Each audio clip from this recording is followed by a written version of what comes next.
Hello and welcome to Bar 20 Arms. Still in uniform if you watched the other video. If you didn't, I'm at drill and I'm off duty and I wanted to get some videos knocked out, some quick things, a couple things I wanted to put out there. Taking my name tape off. I'm sure some of you noticed maybe out of uniform and might believe it to be fake, but it's not. I took my unit patch and my name patch off to remain anonymous. This is my combat patch, well known CAV, so ain't no problem showing that. I want to do kind of a quick,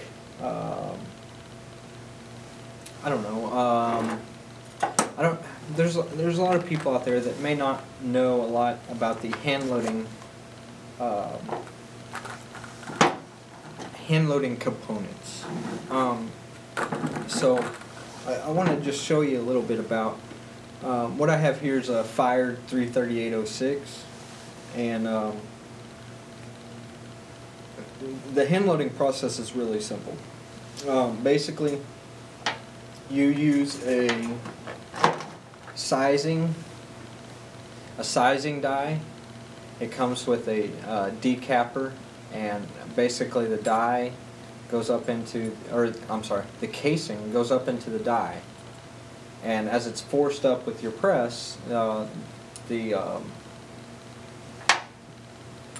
plunger goes down in the primer pocket and pushes the primer out. So at that point, your case is uniform or sized to specification of that caliber. Now at that point, when you size it, it stretches the case a little bit, so you'll have to trim it. So there are various different types. I mean, there's several, probably, I don't know how many exactly, but there's a lot of different brands, there's a lot of different styles, there's a lot of different kinds of trimmers. But anyway, you'll trim the case length from the neck back to specification with a trimmer, or your desired length. It's not always by specification. It can be to a length that you desire. At that point, you would clean out the primer pocket. After firing a case, it leaves a carbon residue. You'll clean that out. Something I do that a lot of people don't do, but I uniform the flash hole, or sometimes the heat from the primer, it'll cause the primer pocket to kind of close up a little bit. The brass will not melt, but it'll move a little bit. It'll becomes malleable under heat, and it'll shrink. So you take that tool and it cuts it out, makes it enlarged or larger. At that point, you would take out your primers and you would prime this casing. There's different kinds of primers. There's Magnum primers, regular primers, different brands, but it's kind of a preference thing, but whatever you choose. You would prime it with a new primer, and now you have a primed sized case. Well, at this point, you would use your scale, your trickler, trickle out your desired powder charge. Now that varies according to what book you're using, or if you've done a ladder test, what charge you are planning to use. You'll weigh your powder, charge your powder in the case. At that point, you're ready for a bullet.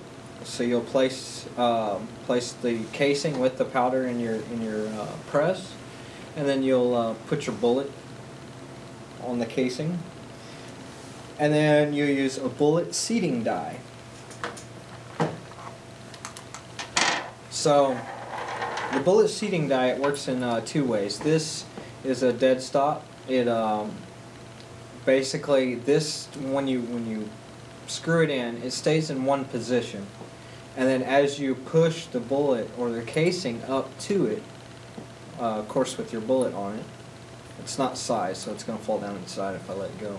But when you push your bullet in there, the size case is undersized, so the bullet is actually swedged into the casing.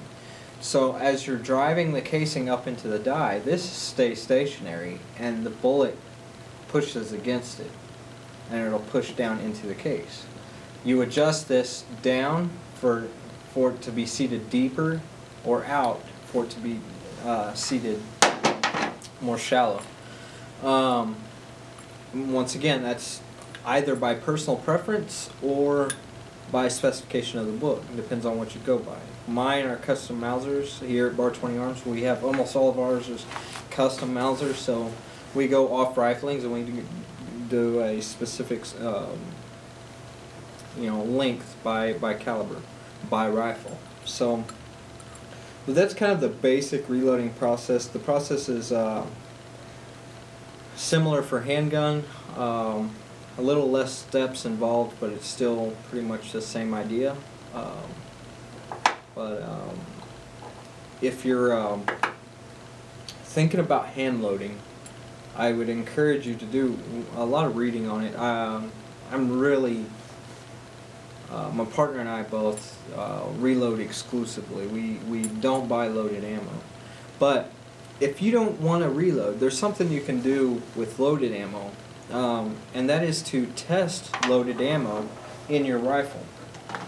Every manufacturer uses different components in their bullets. For example, Federal ammo, in some cases, not all calibers, not all boxes, but some types we've dissected, and they'll have a Sierra bullet, they'll have IMR powder, they'll have a Winchester primer, and a Federal case. So, depending on bullet weight and the components used, it's going to react differently in your rifle.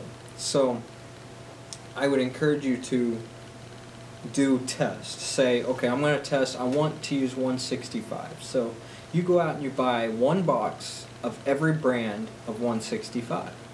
And you test each, you group test each. Whichever one groups the best, that's going to be your round. That's going to be the one that's going to function the best in your rifle, because it has a load, or there's something about that load that is unique, and it will function better.